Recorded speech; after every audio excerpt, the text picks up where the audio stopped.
Armstrong, and this is Patrick Christys tonight, late edition, breaking right now. But I took and relied on that advice was wrong, and that advice was wrong. Oh, she is toast, isn't she? The working class hero who cries for sympathy as it's revealed her lawyers are now rebuting her tax claims. Meanwhile, her cabinet mates have been out with an impassioned defence. They have a go at her because she's so bloody good at her job. Oh, really? So good at her job, she doesn't even know her own stamp duty policies, eh? But what does the Prime Minister have to say about tax dodging? Any politician who seeks to avoid the taxes they owe in this country is not fit to be in charge of taxpayer money. Well, let's see if he's got a spine tomorrow and sacks her. And a shock defection to their party conference. The former Conservative Culture Secretary and staunch Boris ally Nadine Dorries has jumped ship. Loyalty is very important. It's the #1 quality that any candidate should have as far as I'm concerned. Far right or right so far, the Ethiopian illegal migrant whose crime sparked protests outside migrant hotels has been found guilty of sexually assaulting a 14-year-old girl just days after arriving on a small boat. Is Labour's soft touch on illegal migrants fueling public outrage?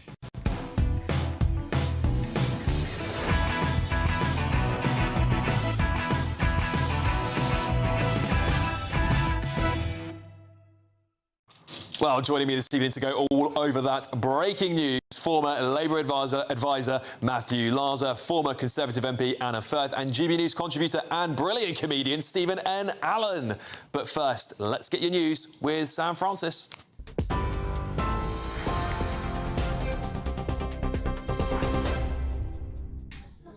Very good evening to you. The top story tonight. We start with the row over Angela Rayner's Hove property. It has deepened today after the conveyancer involved in denied ever giving her tax advice. The Deputy Prime Minister says incorrect advice from lawyers led to her underpaying stamp duty on the £800,000 flat. But Verico and Associates, the firm she used, insists it never advised on tax or trusts, claiming it's being made a scapegoat.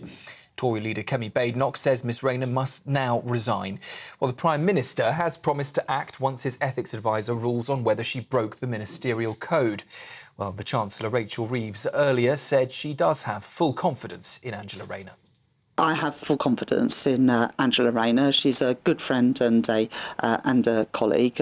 She has accepted the right stamp duty wasn't paid. That was an error. That was a mistake. She is working hard now to rectify that. And a shock defection tonight as former Conservative MP and Culture Secretary Nadine Dorries joins Reform UK.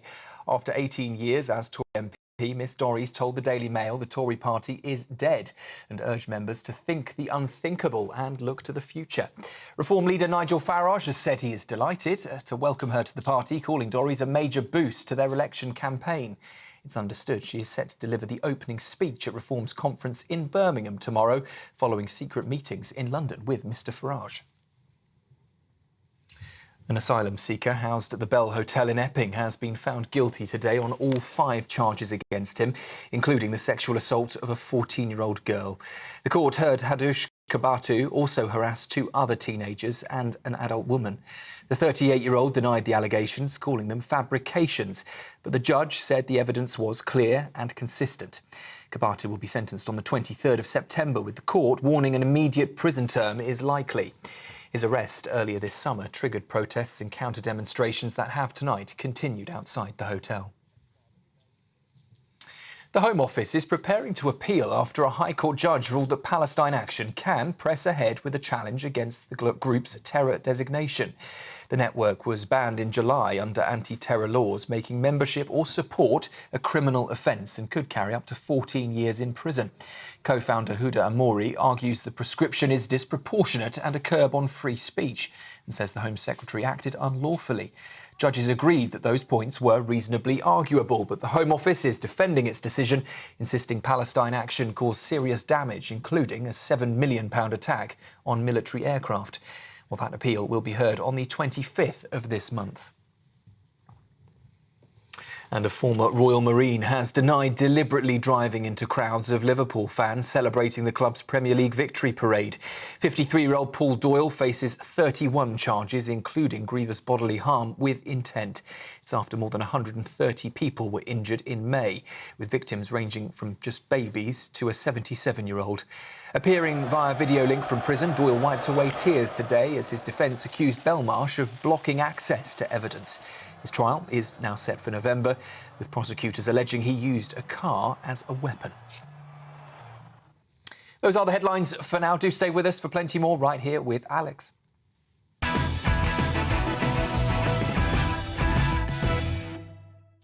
Welcome back to Late Edition with me, Alex Armstrong, stepping in for the brilliant Patrick Christys. Well, let's get straight to Friday's front pages, shall we? The Independent are leading with this. Rayner clings on as vandals target her second home. The Metro, mind-mending chemicals. The Guardian, PM must not meet Israeli president during UK visit, says Labour MPs. And then the Telegraph, Rayner's lawyer roots claim, her tax claim. The Eye, judgment today for Rayner, with Starmer prepared to sack Deputy Prime Minister. The Daily Mail, they of course got Rayner on the top there, but they are leading on Nadine Dorries to quit Tories to join Reform. We'll dig into that in a bit. The Times, lawyers for Rayner deny giving her tax advice. The Express, insult not to attack Labour, Rayner, and sack Rayner even. And Rayner, oh, this is a big one here, right? Coming up, the Mirror.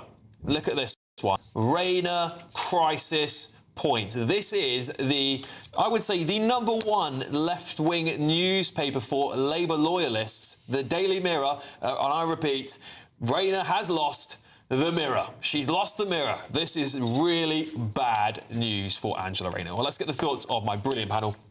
Former Labour advisor Matthew Laza, former Conservative MP Anna Firth, and GBNews contributor and comedian Stephen N. Allen. Well, Steve. It's not looking good. I'm loving it. I've got a piece of toast here. Yeah. It's a piece of bread, actually. It's not toast yet, but it's waiting to be toasted. Yeah. Because I think my bread will outlast Angela Rayner. What do you make of that? Do you think she's gone tomorrow? Yeah, probably. I mean, it actually depends on whether she resigns, because she's relatively unsackable in a sense, because there's one position out of all the jobs, the 15 jobs that she's got, more jobs than George Osborne had. It was amazing. There's one that she can't lose. So actually, Starmer to sack her, it's kind of knowing that she'd still be around. She'd still be deputy leader of the Labour Party. That's the one that she can't get rid of. Which is like saying, would you tell your wife you want to leave them knowing that you have to live in the same house for the rest of your life? You might keep some of it, just dumb. So it's whether she resigns or not, whether she's that much of the story. Because now I think we're beyond the details of the actual crime. You need to have your independent little look at whether there was some advice, and that's on front pages of whatever. No, the story now is, can this ever go away, or does she have to go away? That's the fundamental question. Yeah, it certainly seems to be the case. I mean, this. I've lost my mirror here, but you get the idea. There we go. Thank you very much. Thank you very much, Anna. Crisis point is huge. For them to be leading with crisis point is not good, Matthew, is it? It's not good at all. No, I mean, the truth of the matter is this Mirror front page, I think, as it was coming in, we were saying that once you've lost the Mirror, you've basically lost Labour opinion. It's interesting the Mirror feel they can get away with that. The Mirror is not only supportive of the Labour Party, it's particularly supportive of Angela. She comes from a background that's like that of many Mirror readers.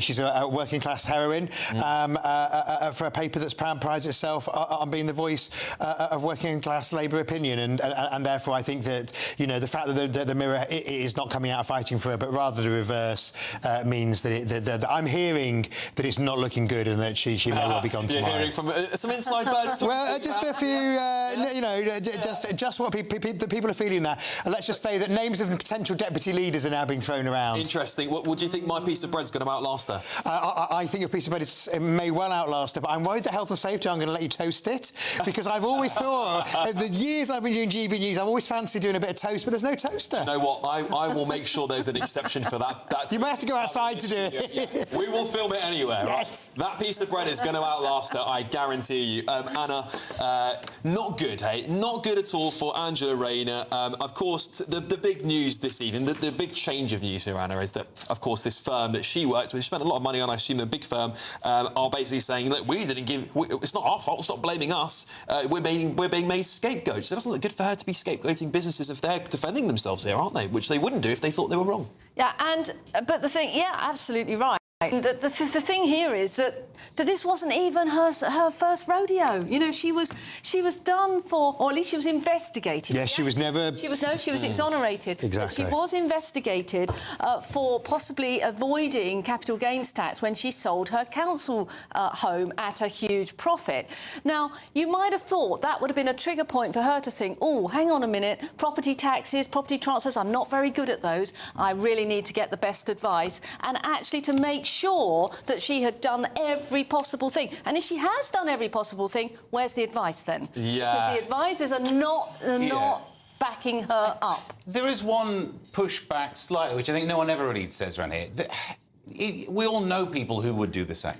If they got the vague advice from a lawyer down the pub who said, well, you know, if you swap your name and you say you take your name off those deeds, right, there are people who take that advice. So actually, it's what I said earlier, the actual details of the crime aren't that important. The hypocrisy. Just don't spend your entire political career going, you should pay your tax, you should pay your tax. I think it's the glass house thing, isn't it? Yeah. She's put herself in the glass house and therefore she needs to... I mean, it's like a horror film. Anyone in a horror film saying it'll be fine if I go in this room, you're dead, mate. How have you not seen this coming? As soon as you say to someone, you should resign for this... Absolutely. But that's exactly the lack of awareness and the terrible judgment and the reason she can't possibly be Deputy Prime Minister, because if you are going to be that attack dog, if you are going to be criticising 8 other cabinet ministers, you know, criticising Jeremy Hunt for not paying enough, called for them to resign. But then you've got to make absolutely certain that your own house is. You've got to be. But it looks like she hasn't done that. Yeah, I think. I mean, actually, I know I don't often agree with you, but it's like getting a house in order. So even if she hasn't done anything wrong, she hasn't exactly got a house in order, and perhaps done, done it in a textbook way. And if you look, my one advice to anybody who wants to go into politics is don't call for anybody to resign because somebody's going to call for you to resign a little later on. She hasn't got a house in order figuratively and literally. Exactly. So Steve, listen, I mean, I think with the eye also a slightly left-leaning.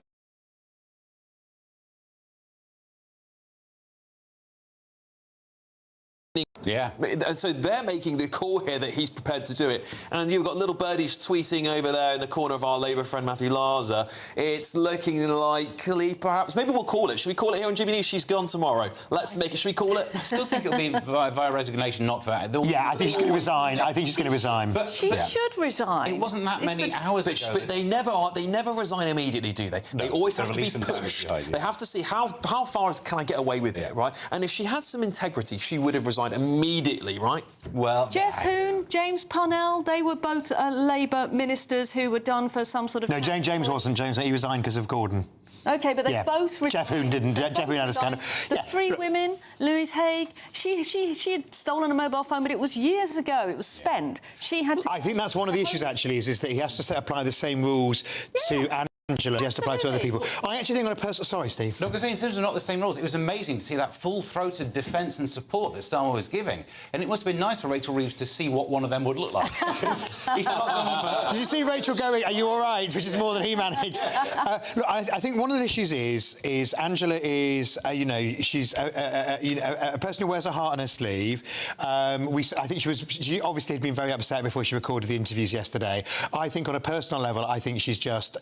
She will get to the stage where she doesn't want to take any more. Her private life is a bit complicated, which is one of the reasons for the house complications. Not an excuse, but it's one of the reasons that she wanted to have, a base on the South Coast as well as the base in the constituency. And I wonder if she may feel, I've had it and quit politics, in which case there's talk. Will Andy Burnham, the Mayor of Greater Manchester, what constituency is, who many feel that if Mr Starmer gets the stage he needs to go, or indeed pushed, that Mr Burnham will do. Some more toast it. I've got loads of... You're going to have to get another stuff. I tell you what... How long life is it? I can get one out for Starmer, for Reeves, for all of them if you fancy it. What about Darren Jones? Do you think Starmer knew this was coming down the track and that's why he got Darren genuinely Jones? not. No, Darren Jones is now the Chancellor. Let's be clear, he's basically the Chancellor. Absolutely not. No, Rachel is firmly in charge. Matthew, come on, I think... My dear friend Rachel is firmly in charge. A blind man could know that Rachel Reeves isn't in charge of the country's economy at the moment, is she? There's a reason why he's taken her from underneath... You've got Torsten Beller's. Yeah, well, they've just been... My other friend. He's gone up to old Darren and gone, do you know what, she's just not cutting cutting it, is she? We're going to have to put you directly reporting to me, and you know it. No, I mean, Darren is there because the Prime Minister wants an enforcer and is frustrated at the pace of change.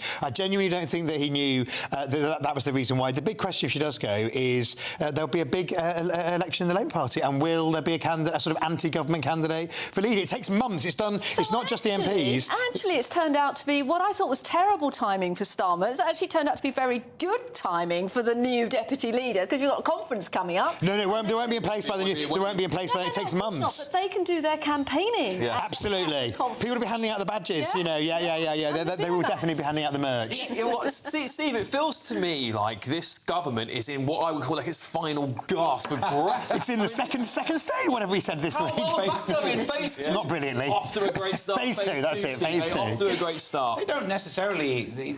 Calling something phase 2 doesn't mean there are more than 2 phases. Very good point. Yeah. I mean, since day one, it's all been about bad optics, hasn't it? Yeah. Having good ideas and doing them badly, having crisis and somehow managed to deal with it terribly. There was some some of the U-turns that Starmer did. He managed to do it after he'd maximised political damage. Like take all the hits and then go, actually, we're changing our minds about that. Just really upsetting every pensioner that might be cold. And then and a lot of pensioners will still think they don't get it. I mean, that's because the stories. The story that you're getting it back. It's a bit like the correction. The correction's always on page 5. The headline is the one that sticks in the memory, and that's a brilliant point. Anna, you've been on the side of regicide quite. I'm not saying you committed any regicide, but you're. So's the Dean. Well, we'll get on to her in a second, actually. But you've been on the inside of the Tory party. It was tearing itself apart, wasn't it? After Boris left, it was just complete calamity. After that. I don't recognise that. Oh, come on, Anna.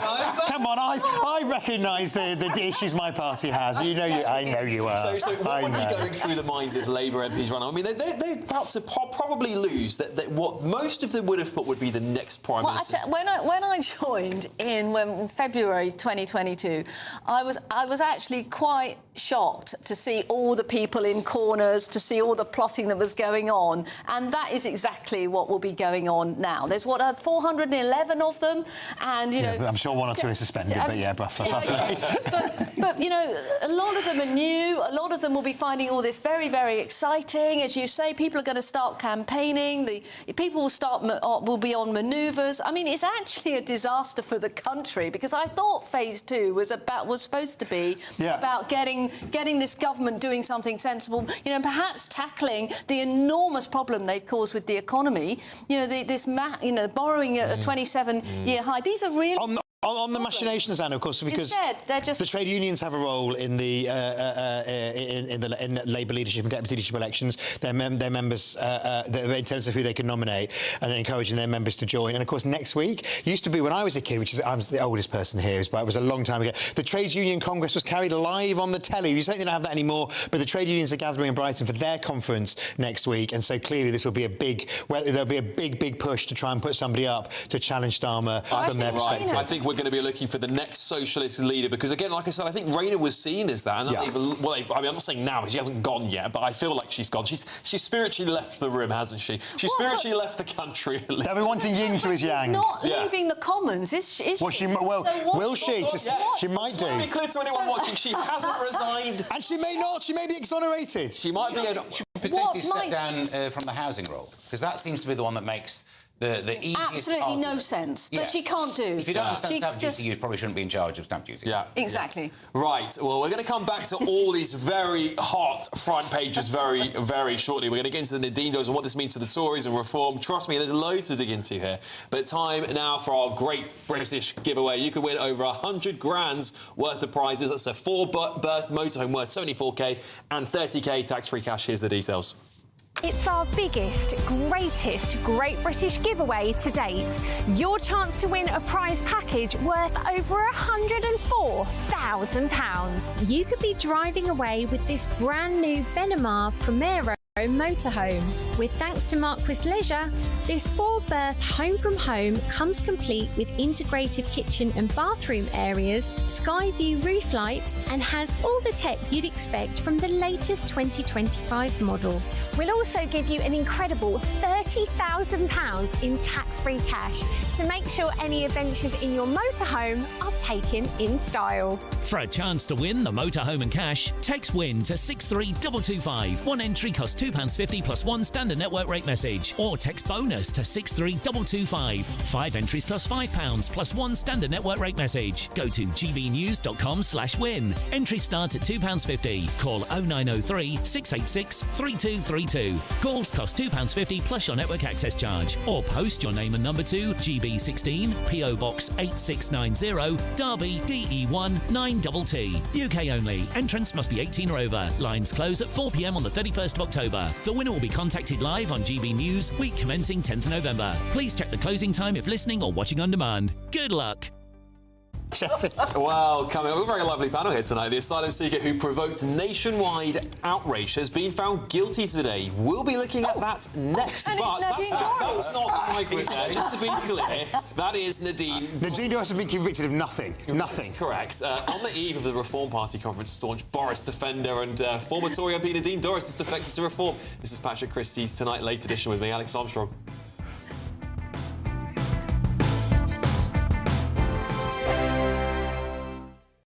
Westminster's full of talk, but out here, it's the real world.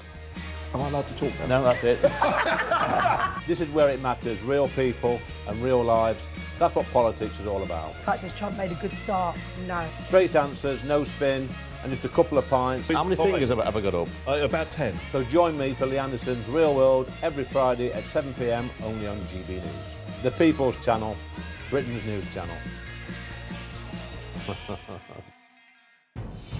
Good afternoon, Britain. Weekdays from midday. And the second season of the Duchess of Sussex's lifestyle show with Love Meghan, I know you're excited, Nana. I can't wait. Has now been released on Netflix. These moments of discovery and beauty. So let's be curious together. Do you know who doesn't like lobster? Who? My husband. And you'll marry him?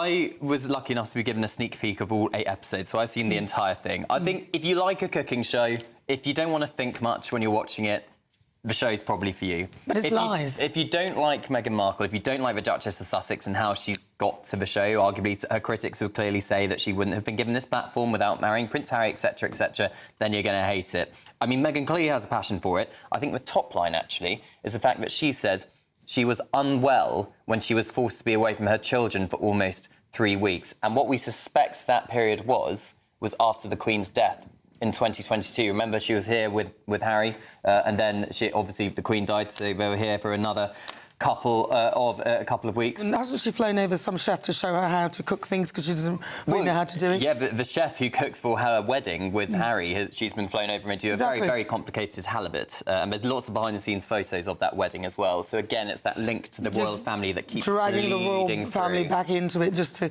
give her something to say to make her of interest. I'm just kind of bored of it all now. Do you know what I mean? Yeah, I mean, I'm just bored of it. I think we'll see. It'll be interesting to see how it rates, because obviously the only one that really rated well for Netflix was when they were, talking about themselves leaving the royal family, where clearly they spilled a lot of royal secrets. That rated very well. The first season of With Love Meghan did OK, but it wasn't the most highly rated show on Netflix. We'll see what season 2 does. I mean, Meghan clearly has a passion for it. It's what she did with the Tig before she was a working member of the royal family. You're either going to love it or hate it, aren't you? Grifting? It's Marmite. The People's Channel.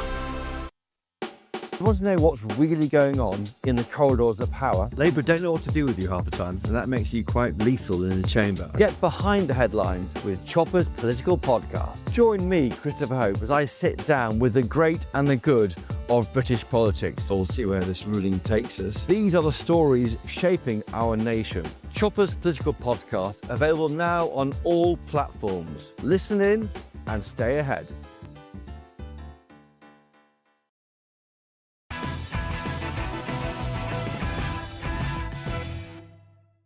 Welcome back to Patrick Christys tonight, late edition with me, Alex Armstrong. Well, I want to give you some news we've been hearing, and maybe we'll just talk about it very briefly because I do want to get into Nadine Dorries.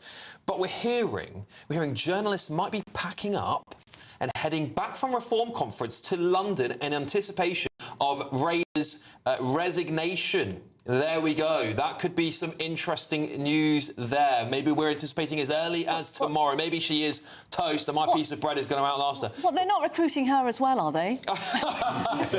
Not yet. I really think they're going too far. I thought you were going to be unveiled earlier, Anna, as the new star signing. Oh, yeah. And there's going to be an empty chair. Not yet. But there we go. So we're hearing news that journalists might be packing up and leaving Reform Conference and heading back to London in anticipation of the Deputy Prime Minister and, of course, Housing Secretary's resignation. Make of that what you will. It might just be mumbo-jumbo, but who knows? Matthew, just because you're you're a little tweeting... Fiddling with my phone, absolutely. That's right. Yeah. No, I think we're looking at a resignation tomorrow from what people are telling me. And look, I memean, although she's made mistakes, it is sad because we need more Angela Rayners in politics, people from our background, all parties, mine included, need to have more people who've, been care workers on the minimum wage and not just, sat around Westminster in suits. So it will be tinged with sadness. And actually, I think if she goes tomorrow, she has the opportunity to potentially come back at a later point into public life. No, she won't, I don't think, be deputy leader of the party again. Lord Rayner? Yeah, I mean, I think I'm not sure we're quite there yet because I think she probably will stay in the Commons. And people have come back. Back in the day, Cecil Parkinson was Maggie's favourite. She had, what he did, what somebody was reminding me the other day, is he was sacked because it was actually not on money. It was a sort of sexual scandal, and he fought in a general election, got re-elected by his constituents, and then came back. And that's actually what happened with Peter Mandelson as well. Okay, so that's maybe what will happen. Let's see what happens. Well, the second Labour government. I want to move on. I want to move on because we've been speaking about Angela Rayner quite a lot tonight, and I think we'll talk about. I think it's likely she's going to be spoken about quite a lot tomorrow. So I'll give you a little bit of a break from Rayner. Well, a shock defection wasn't there tonight. Former Conservative MP and Culture Secretary Nadine Dorries has joined Reform UK. That's after 18 years as a Tory MP. Ms Dorries told the Daily Mail the Tory party is dead, urging members to think the unthinkable and look to the future. Reform leader Nigel Farage said he was delighted to welcome her, calling Dorries a major boost to the party's election campaign. Well, Anna, I have to start with you. It's not I mean, the only people who seem to be having a good time right now is Reform, don't they? We've got the Green Party who've just elected a hypnotist. We've got Labour about to potentially lose their Deputy Prime Minister. We've got the Tories are losing MSPs, they're losing MPs, they're losing ex-MPs, sorry. It's not good news. And now Reform have got, an excellent fiction writer. I really like Nadine. She's great. I don't think she's going to like you very much after tonight. I don't know. She's great fun. And she's got a good sense of humour. Yeah, she's got a great sense of humour. I spoke to her in my very first week in Parliament, in the lobbies, and she said 2 bits of advice. She said, keep hold of your husband.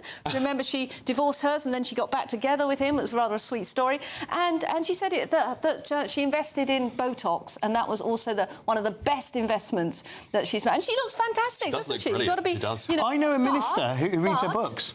A Labour minister reads her books. I've read her books. But when I heard this coming up in the car, major defection, I thought, oh my God, who is this going to be? Could it be? Suella has been talked about, Sir Jacob Rees-Mogg. These fantastic, huge beasts in the Tory party. I have to say, when they said it was Nadine, I thought quite a lot of relief. Quite a lot of relief, because it's always sad. But she's not a major big beast these days. Yeah, Steve, I mean... I think Anna's got a point. She's not quite the political force she used to be. And, of course, Boris Johnson, she was. I mean, many would argue she was Boris Johnson's greatest attack dog, but also his loyalist defender. He's out the picture clearly now because he's lost Dame Andrea Jenkins as well, who is also a big Boris loyalist. All the Boris loyalists have gone, I've had enough, this is over. Maybe he's also not never coming back either. Well, he's happy now. He's growing facial hair, living it up as a daddy. Fair play. Yeah, you're right. I don't think it is a massive story. In fact, the other newspapers either don't carry it or the Daily Telegraph goes, Dorries defects to Reform. But the Daily Mail, says it's a big piece of news that Daily Mail columnist... We've got an exclusive. Yeah, it's what's happened there. So, of course, they're going to say it's massive. You're right, it's not massive. I heard the story. It's like, oh, yeah, Nadine Dorries, I forgot about her. That was my response, because I think a lot of people had. But for Reform at the moment, it's actually good news, because she's box office. We're talking about it. It will be front page. And they're at that political stage of evolution where they want to be talked about. Eventually, if they turn into a government, I'm not sure she's a good fit. it. She is effectively like the face of the online safety bill, and which now means every time I log on to enjoy adult content, I think of Dean Dorries. And is that better to tear it than the online safety bill, perhaps? There we go. Some might argue it.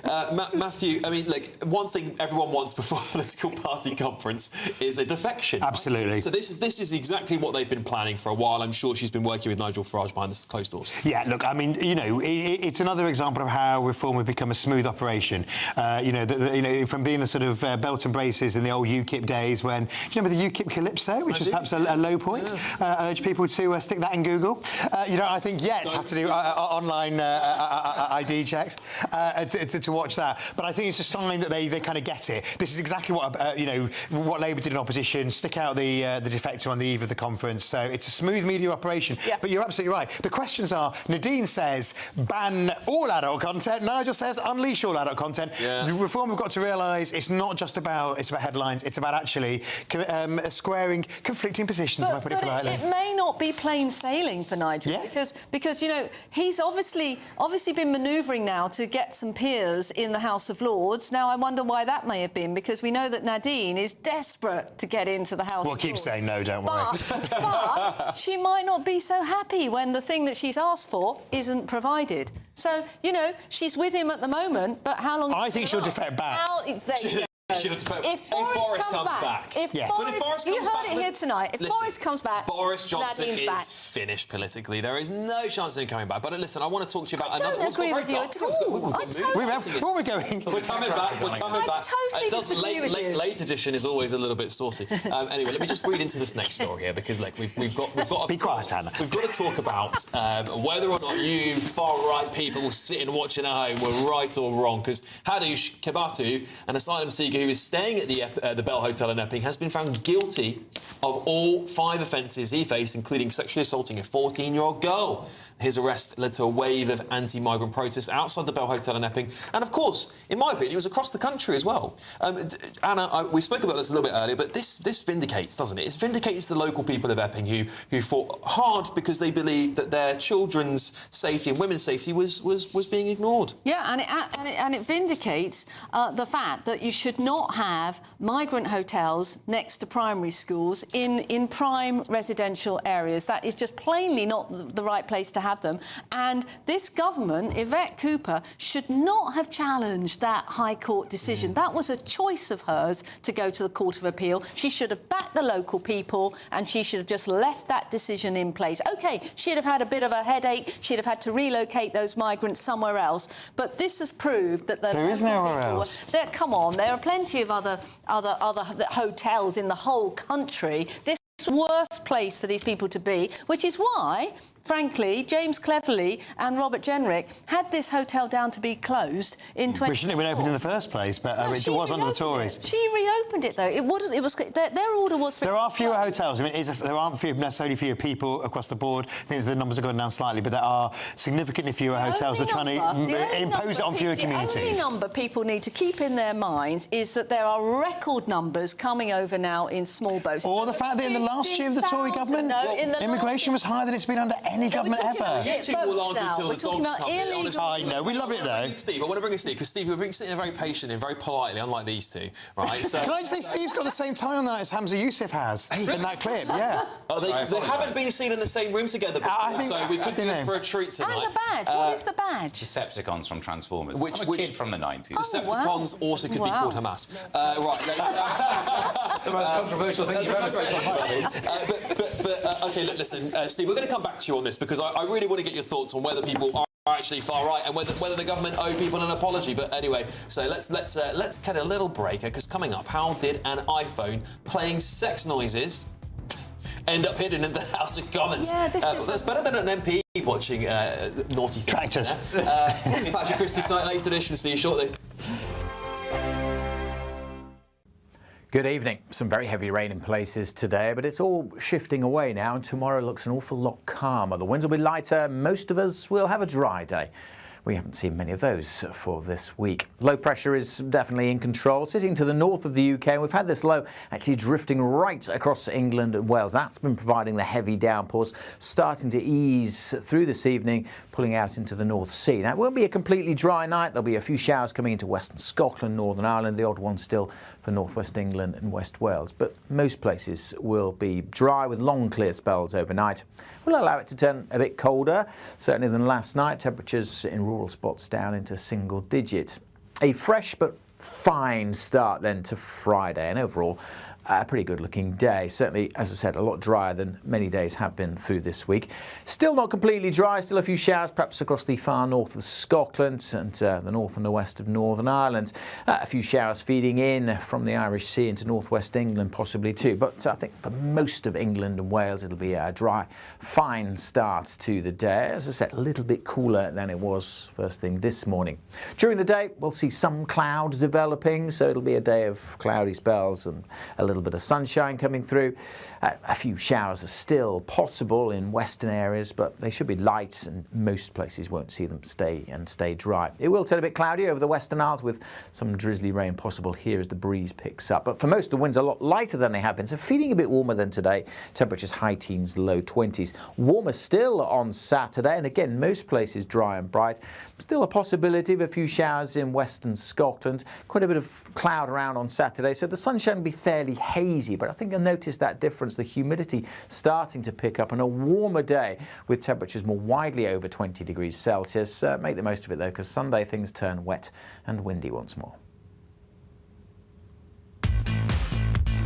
5 hosts, 5 opinions, 5 fearless debates, 5 unfiltered takes on the day's news. 5 reasons not to be anywhere else on Saturday night.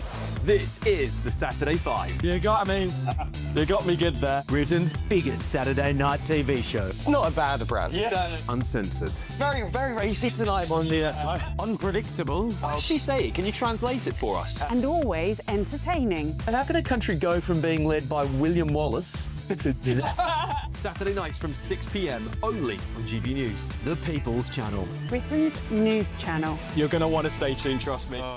At GB News, we love to hear from you, our loyal community. So drop us a line at gbnews.com/yoursay. There you can talk to each other and also to the presenters live on air. gbnews.com/yoursay, because GB News is your channel, Britain's news channel.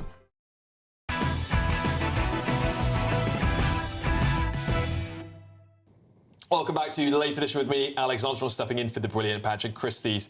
Before we go into the front pages, I just want a reminder that the Deputy Prime Minister is up against her biggest challenge yet.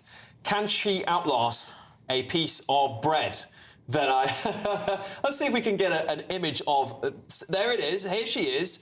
I just want to talk you through the picture because she's fallen down a little bit there. There's a few houses back there. It's the Mirror headline that did it. The Mirror knew what I was doing. They printed after I'd done this. That's why she's slipping down. She's seen the Mirror headline. Slowly. She's been famously spotted on a dinghy. If you look very closely, you might even find a vape there as well. We know Angela Rayner does like a vape. She likes being in a dinghy on the water in home. Maybe she'll be spending more time doing this. Maybe we're foreseeing the future. But do you think, I want to know what you think, get in touch with us, gbnews.com/yoursay, or tweet me at Alex H. Armstrong. Do you think my piece of bread will outlast the Deputy Prime Minister? I have a feeling it will. All right, let's find out more about it, because I'll bring the bread back on Saturday. I'm not going to change it. It's exactly the same bit of bread. It took me a long time to put that together. Anyway, let's move over to an inside story here, because a phone was hidden in the House of Commons to play sex noises during Prime Minister's questions. An investigation has begun into how the phone was planted near the front bench in a serious breach of parliamentary security. Right? This is not... I mean, on the surface, it's quite funny. But actually, when you think about it, it's quite serious. This is really extraordinary, because before PMQs, you have to go and put your card in if you want a place, and the chamber is shut. I mean, first of all, you have people looking all around the chamber, but then they take dogs through, or at least they used to. Yeah, they still do. So how did they not find this? I mean, it could have been anything, couldn't it? I think they did find it. They found it in the sweep. That's what they're saying. So it didn't make sex noises. Okay. But how did it get in there in the first place? Well, no, that would be quite easy, because they bring tours in and anything. Anyone can go in. That's quite clever to have snuck it in and brought it deliberately, but then you have to remote control this phone as well, I would have thought, to play sex. So it's quite. I think this is quite a serious security operation. Who on earth would have done it? Whose phone was it? Was it some? I'd be an online Steve's prankster. looking a little bit nervous. Steve's going. Okay, Steve, where's your phone? Where's your phone? Just because that sex noises is my ringtone. Do you think this is the real reason Angela Rayner's got to go? Because it's just an actual recording. She was trying to distract. It's not difficult to remotely control a phone if it's an Android one. There's apps where you just like then you can just control another phone by another one. Not that I spend a lot of time on the dark web, but it's just come across that. With or without. Well informed. This is what happened to Gary Lineker, on Match of the Day, whatever, wasn't those sex noises, and that was funny. Let's be honest, that was funny. But this is a higher security thing because obviously, if you can get a phone in there, you can get something in that could explode, like a Samsung phone. So if you get one of those in, that could go pop at any time. So it is a bit of a worry. But also, it's a bigger issue, isn't it? That it's hard to stop phones. Everyone's got one. I don't think dogs will spot them because they're everywhere. You know what I mean? Dogs must smell phones. Because they'll have gone through the airport style security, but of course your phone goes through that. But then it's they'll really be sniffing under those benches. There's a little curtainy thing, and there's space under there. The phones are so commonplace now. Everyone can easily have a phone on them. It's really difficult to get people to let go of their phone, and it is the right size and shape for something that can go pop. Yeah. So it is a serious story, but let's not distract ourselves from the fact that it was sex noises, which would have been hilarious, wouldn't it? You get to ask a question at PMQs and all you hear in the background is like a je t'aime thing going on. But if they got the phone, but I'm really interested in who did it. Yes, I reckon it's some online prankster, isn't it? Who did Lineker? Well, did anybody ever find out? No, it's a YouTube prankster who did Lineker. Yeah, it'll be. I bet it's the same one.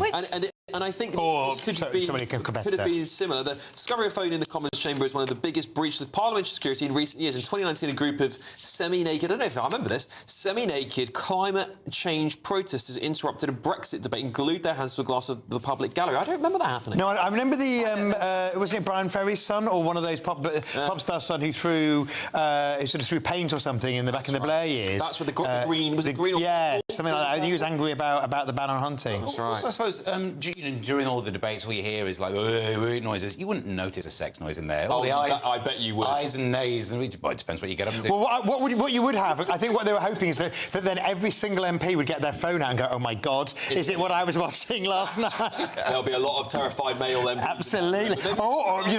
Makes me feel exactly. Right? Anyway, they've got another inside story here because reports also say tonight that President Trump is set to sign an executive order on Friday renaming the Department of Defense, get this, to the Department of War. It sounds so much better, doesn't it? The Department of War, it sounds good. I didn't know Donald Trump was from Belfast. but it's a revelation. Yeah, what do we make of this? I mean, this is very Trumpian, isn't it? It's very Trump. No. Well, I mean, I don't ever defend him, but of course, our Ministry of Defence, when it was three separate ministries, when the one for the Army was called the War Office, and indeed they've just put the poshest hotel in London has just been opened in the old War Office building. That's true, actually. Steve, but Department of War? Flooding the zone, isn't it? This is classic, like, there's not a headline, we need another headline. People are talking about his health or whether he's dead or not, which was the story the other day. Quick, throw a thing out there that the left wing in America will just get upset about. The late night shows will do, like, 10-minute monologues on. It's just flooding the zone. OK, but is it, perhaps, Anna, maybe because we're not, this peace still doesn't look like it's happening anyway, it seems to be completely gone. I mean, maybe we are heading towards war and he's just getting ready for it, and it's just because it's Trump, everyone's rolling their eyes. I find this absolutely bizarre because I thought he wanted a peace prize. Yeah. I thought it's not going to help him get. That's a good point. He's not going to help him get a peace prize. He's not going to get a peace prize if he does this. I mean, I just cannot believe this is serious. I mean, it's ridiculous. It also doesn't matter though, the idea that we might be going to war. But quick, we need to rename the thing. Yeah, exactly. No one's going to be paying attention when we're getting bombed, is it? Anyway, coming up, the Princess of Wales debuts a new blonde look, and the world of fashion mourns the loss of visionary designer Giorgio Armani. This is Patrick Christys Tonight, late edition.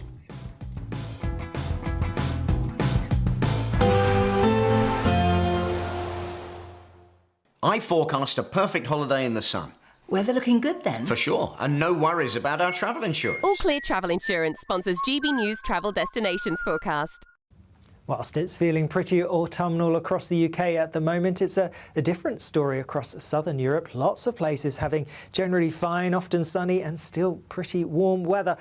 That being said, across some eastern parts of Spain tomorrow, it's looking quite damp, and we do still have some heavy thundery rain across parts of northern Italy into Switzerland and Austria, even some snow over the Alps. Otherwise, like I said, lots of fine weather to be had, and that's the theme as we go through the weekend into next week. All Clear Travel Insurance sponsors GB News Travel Destinations Forecast. Miriam, you can't be serious. Scrapping the triple lock on state pensions? Madness. Andrew, we just can't carry on pretending. The numbers just don't add up. We've got to be honest with people. We've got to face the facts. That's what people want. Well, that's what you get on GB News and on Britain's newsroom. Lively debates, lively conversation. Britain deserves a newsroom that puts the facts and your voice first, and we're not afraid to hold power to account. And each other. So join me, Andrew Pearce. And me, Miriam Gates, for Britain's Newsroom, weekdays from 9:30 on GB News. The People's Channel, Britain's news channel. Westminster's full of talk, but out here, it's the real world. Am I allowed to talk now? No, that's it. This is where it matters, real people and real lives. That's what politics is all about. The fact has Trump made a good start? No. Straight answers, no spin, and just a couple of pints. How many fingers have I got up? About 10. So join me for Lee Anderson's Real World every Friday at 7 p.m. only on GB News. The People's Channel, Britain's news channel. You want to know what's really going on in the corridors of power? Labour don't know what to do with you half the time, and that makes you quite lethal in the chamber. Get behind the headlines with Chopper's political podcast. Join me, Christopher Hope, as I sit down with the great and the good of British politics. We'll see where this ruling takes us. These are the stories shaping our nation. Chopper's political podcast, available now on all platforms. Listen in and stay ahead. Mornings don't have to be tiresome, especially if you have the right company. Wake up to news as it happens, opinion and debate, and of course, a little bit of entertainment too. Because when the kettle's on, we're on. That's Breakfast on GB News, a show worth waking up for. Every morning from 6 a.m. Only on the People's Channel, Britain's news channel. We'll spread the news, you spread the word. Hi, I'm Michelle Dewberry, and my show is your opportunity to cut through all the noise and dive in headfirst to some robust debates. Ideas clash. Situation, isn't it? No, because the failure is you're deliberately avoiding my point. Nothing's held back, And if you think this is the end of it, wait for more. and we do not shy away from the difficult stuff. Sometimes I want to shake people and say, if only you understood. So join me on Jubes & Co. weeknights at 6 p.m. only on GB News, Britain's news channel. At GB News, we love to hear from you, our loyal community. So drop us a line at gbnews.com/yoursay. There you can talk to each other and also to the presenters live on air. gbnews.com/yoursay, because GB News is your channel, Britain's news channel.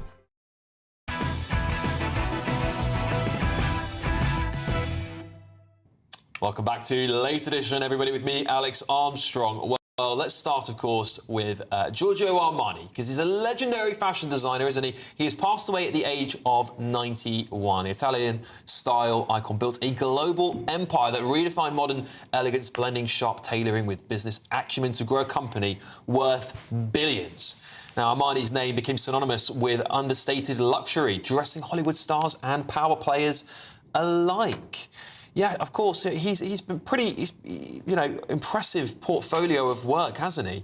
Let's also, while we're at it, talk about the Princess of Wales, because, of course, this is what the press is saying. Despite the downpours, the Princess of Wales carried it off yesterday on her first engagement of the autumn. She is donning a new look, being labelled blonde. A mix of blonde, I've never heard that one, blonde and brown, and a decided departure from her usual chestnut shade. William and Catherine were on joint duty at the Natural History Museum in London with a group of school children, highlighting, ironically, how even in those urban areas they can connect with nature. Well, Anna, You're a bit of a blonde. Are you a bit of a blonde? Well, I would say highlights is one of the best inventions ever made. It's particularly any woman's friend as you get a bit older. The odd grey hair might appear, and highlights sort that out completely.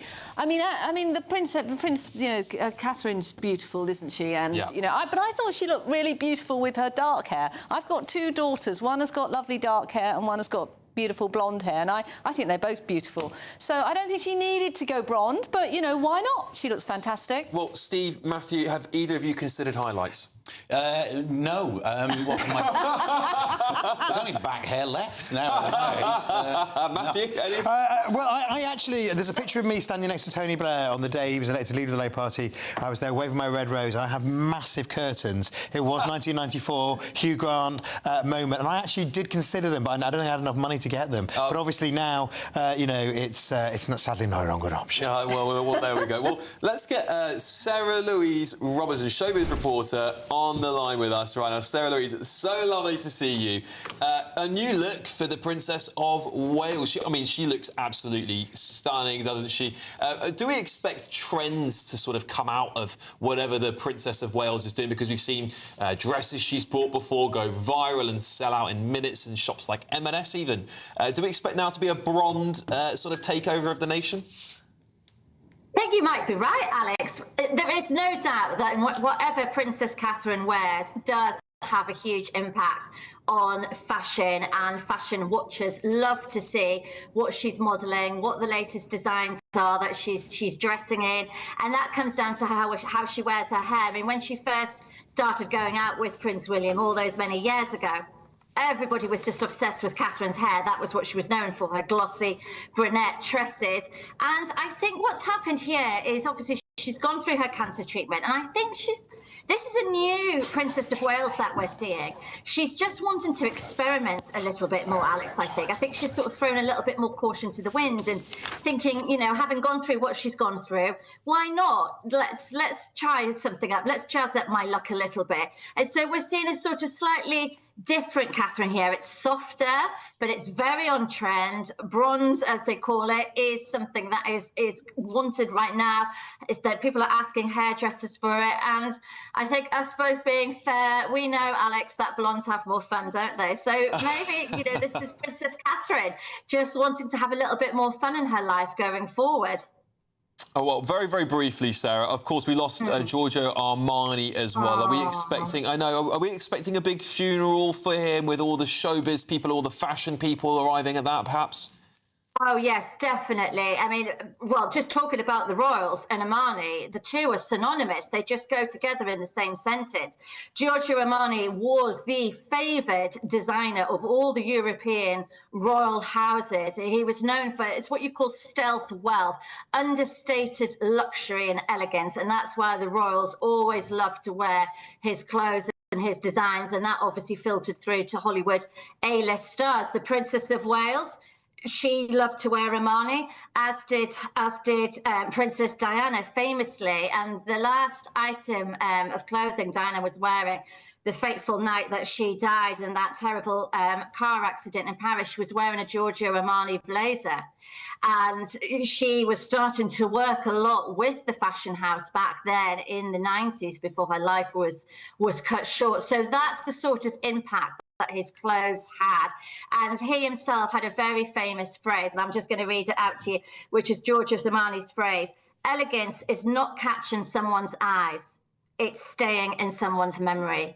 And that's what his clothes did. Sarah Louise Robertson, thank you so much for joining. Sorry, it's been very squeezed, but that was beautifully put. Thank you so much. We'll see you again very soon, Sarah. Thanks for joining me. And, of course, let's just do a quick run-through of the papers for you. The Independent is here. Rayner clings on as vandals target her second home. The Telegraph, Rayner lawyer rebutes her tax claim. The Daily Mail, Nadine Dorries to quit Tories to join Reform. The Times, lawyers for Rayner deny giving her tax advice. The Express, insult not to sack Rayner. Mirror, Rayner crisis point. That's all we have time for. We'll be back tomorrow, of course, with more, and I will see you all on Saturday for Alex Armstrong's Tonight. Make sure you tune in. See you soon. Expect warm spells with the odd rude interruption. Boxed Boilers sponsors the weather on GB News. Good evening. Some very heavy rain in places today, but it's all shifting away now, and tomorrow looks an awful lot calmer. The winds will be lighter. Most of us will have a dry day. We haven't seen many of those for this week. Low pressure is definitely in control, sitting to the north of the UK. We've had this low actually drifting right across England and Wales. That's been providing the heavy downpours, starting to ease through this evening, pulling out into the North Sea. Now, it won't be a completely dry night. There'll be a few showers coming into Western Scotland, Northern Ireland, the odd one still for northwest England and West Wales. But most places will be dry with long clear spells overnight.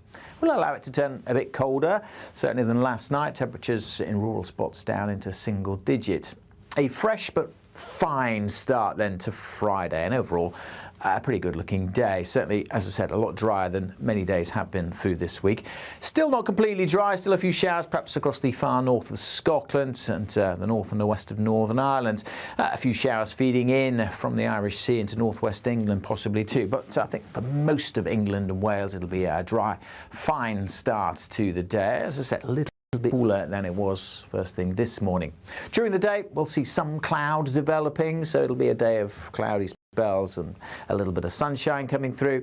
A few showers are still possible in western areas, but they should be light and most places won't see them stay dry. It will turn a bit cloudy over the Western Isles with some drizzly rain possible here as the breeze picks up. But for most, the winds are a lot lighter than they have been, so feeling a bit warmer than today. Temperatures high teens, low 20s. Warmer still on Saturday, and again, most places dry and bright. Still a possibility of a few showers in western Scotland. Quite a bit of cloud around on Saturday, so the sunshine will be fairly